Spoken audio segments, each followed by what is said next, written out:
I think firstly it's a huge vote of confidence in South Africa.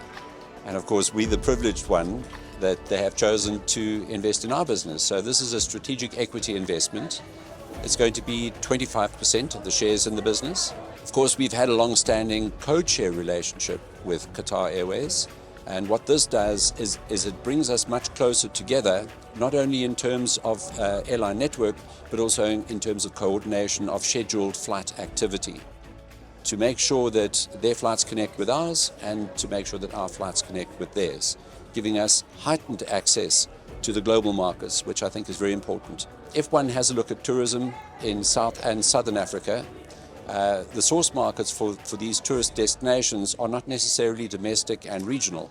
Source markets come from all over the world. And the purpose behind the 36 commercial relationships that we have is that these are mostly international mega carriers with very significant hubs. So we get access to those customers through the partnership relationships that we have. Well, I think we've got mainstream activities between major centres like Johannesburg and Cape Town, Johannesburg and Durban, Johannesburg and Port Elizabeth.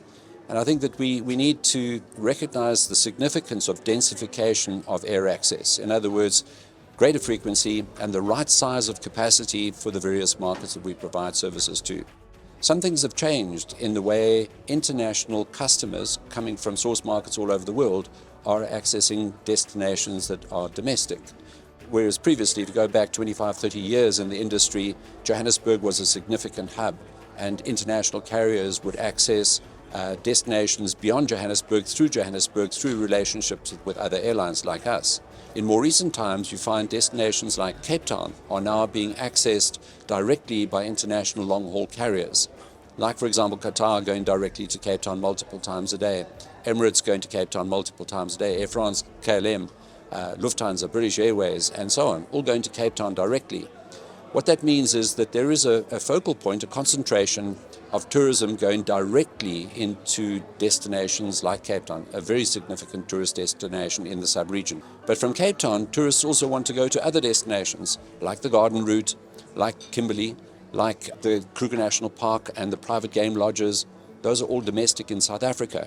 And the importance from our perspective is to make sure that we provide not only connectivity with our partner airlines delivering customers into Cape Town, but providing customers going into Cape Town accessibility to their other destinations that they prefer on their tourism itineraries, not only domestically, also within the region, because people coming to visit Cape Town may also want to go to Victoria Falls or to Namibia or to Okavango swamps. And that's where we've recognized niche opportunities for tourism specifically, and we've provided air access and we've opened new routes accordingly.